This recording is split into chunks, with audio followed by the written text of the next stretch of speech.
सबसे पहले अपने गुरुदेव के चरणों में प्रणाम करती हूँ। माता गौरा के चरणों में प्रणाम करती हूँ।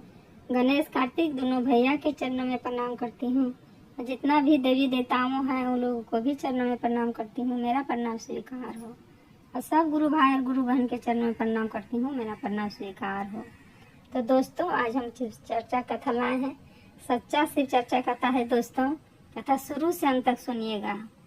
शिव शिष्य की कितना शक्ति है ये कथा में आप लोग को सुनने को मिलेगा दोस्तों। शुरू से अंत तक सुनिएगा। अच्छा लगेगा तो लाइक कर दीजिएगा और शेयर कर दीजिएगा दोस्तों।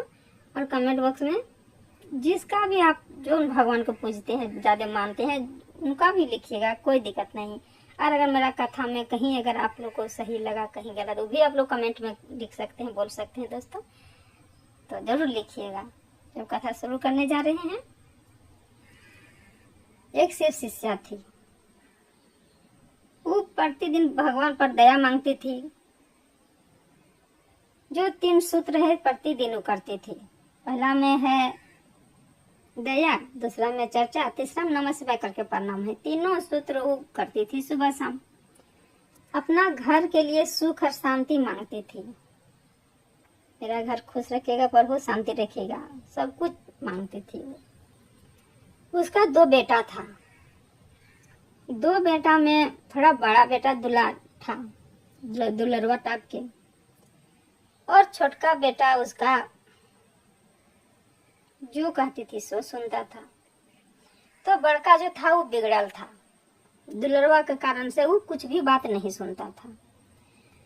और छोटका सब बात सुनता था। माँ बाप को जो कहता था इन लोग सब सुनता था। पर उसका जो पिताजी थे, बड़ा बेटा बड़ा हो गया था तो बड़का तो शुरू से नहीं डांटे थे और छोटका को बात बात में डांटते थे। बात बात में डांटते, छोटा छोटा बात में भी छोटका बेटा को खूब डांटता था।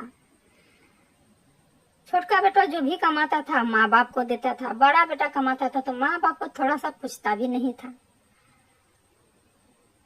तब उसका छोटा बेटा जब हर बात में डांट मिलता था तो छोटा बेटा सोचता था कि हम इतना करते हैं, माँ बाप को हर बात सुनते हैं, इतना कमा जो भी करते हैं माँ बाप को देते हैं, फिर भी डांट हम ही को मिलता है।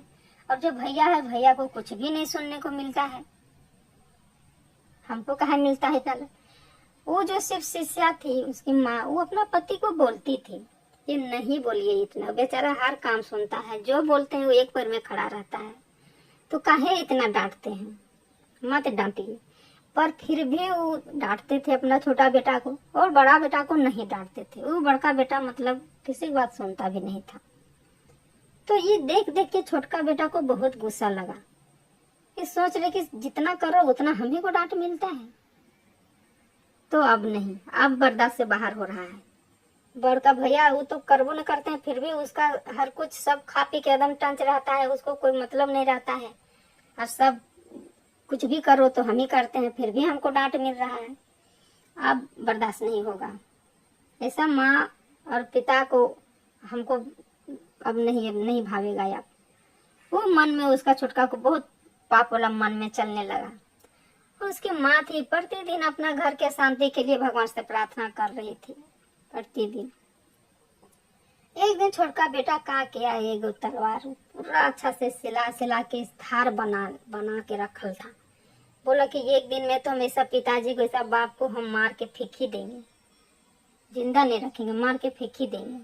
ये जिंदा रहेंगे तो हमको डांट मिलेगा, कितना करो फिर भी हमको बोल रहे हैं, बड़का भैया कुछ नहीं बोल रहे हैं, ये सोच रहा था। और एक दिन वो क्या किया, उसका माँ समझाइए रही थी उसका पिताजी को कि काहे आप इतना डांटते हैं, बोलते हैं, बेचारा सब करता है फिर भी डांटते हैं।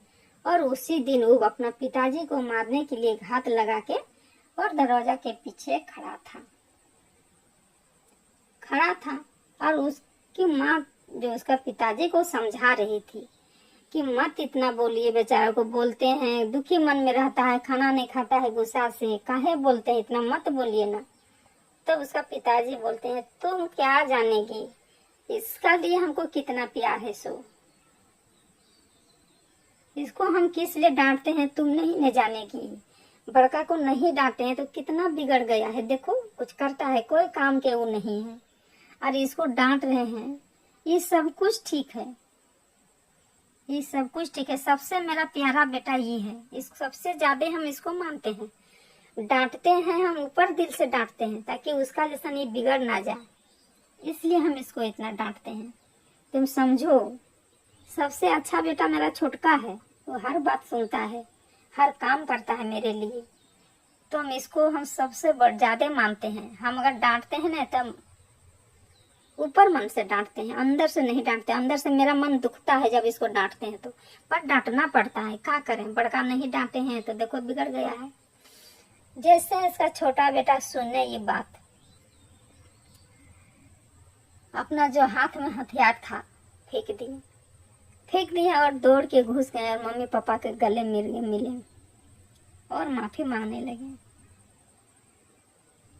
कि पिताजी हम आप लोगों के लिए क्या क्या सोच रहे थे, आपको क्या क्या सोच रहे थे, हमको माफ कर दीजिए पिता। आपको जैसा पिताजी मेरा हर जन्म में मिले, आपको जैसा माँ और पिताजी हमको हर जन्म में मिले, इस तरह के करके।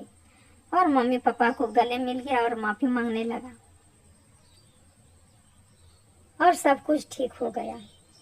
अगर उसकी माँ उस क्षण पिताजी को नहीं समझाती, सब ऊपर वाला की कृपा है दोस्तों।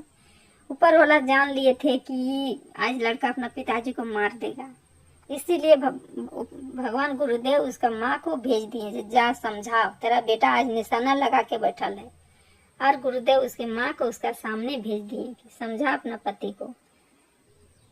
तो उसी क्षण गई थी समझाने, जिस दिन वो मारने वाला था।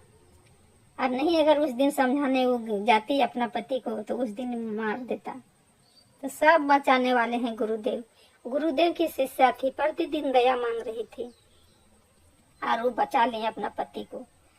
और माँ बेटा सब कुछ ठीक हो गया, सब खुशी से रहने लगा, खूब मानने लगा, पहले से भी ज्यादा छोटका बेटा माँ बाप को करने लगा। तो दोस्तों आज का चर्चा मेरा यही रहता है। उम्मीद करती हूँ कि ये वाला सुन के आप लोग को अच्छा लगा होगा। लाइक कर दीजिएगा, शेयर कर दीजिएगा दोस्तों, कमेंट बॉक्स में हर हर महादेव जरूर लिखिएगा। तो सब मिलके बोलिए हर हर महादेव, माता पार्वती की जय।